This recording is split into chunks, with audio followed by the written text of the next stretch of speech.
Vecgada vakarā, parasti ap 11. sociālajie tīkli uzsprāgst. Jo kaut kur šauj, 11. jau šauj.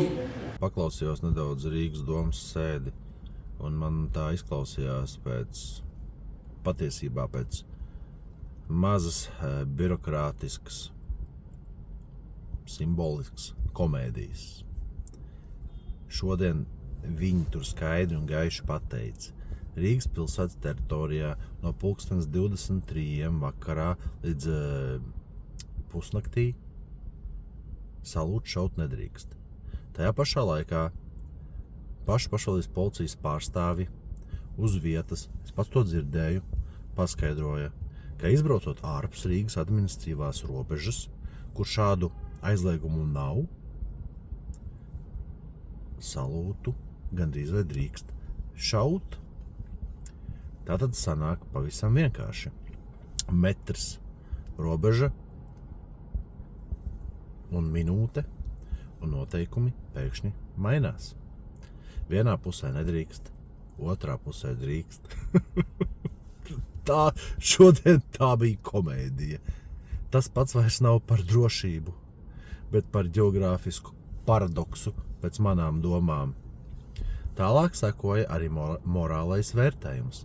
Tika pateikts, ka tie cilvēki, kuri jauno gadu svin 23. vakarā, it kā ar ķermeni dzīvo šeit, bet domās citā valstī. Un, protams, tā bija mūsu dārgā, cienījamā Langa.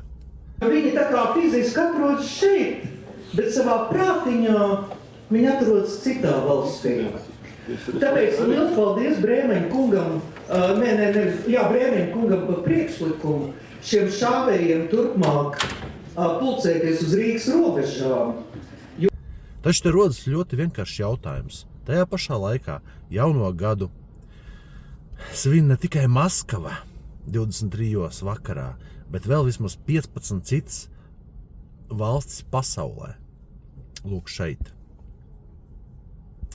Vai tas nozīmē, ka laiks tagad pieder vienai valstī, bet pārējie to it kā ir nozaguši, vai otrādi? Es nesaprotu. Rezultātā Latvijā jaunais gads pārvēršas par orientēšanās spēli, nevis par svētkiem. Cilvēkam jāsaprot ne tikai pulkstenis, bet arī karte, kurā pašvaldībā atrodies, cik metru līdz robežai, un vai kāds pēc tam neizdomās, ka tavs salūts nozīmē kaut ko politisku, nevis vienkārši svinēšanu. Saprotiet, ko es domāju?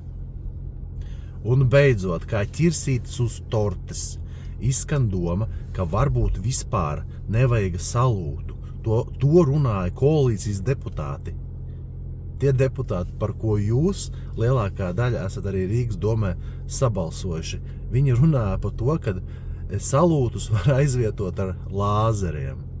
Jo redz, ne visiem patīkot salūts.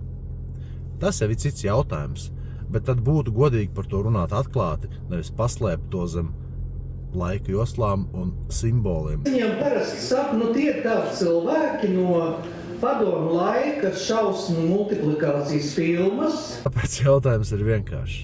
Vai mēs regulējam drošību Rīgā vai simbolus, vai vienkārši paši sapinamies savos noteikumos?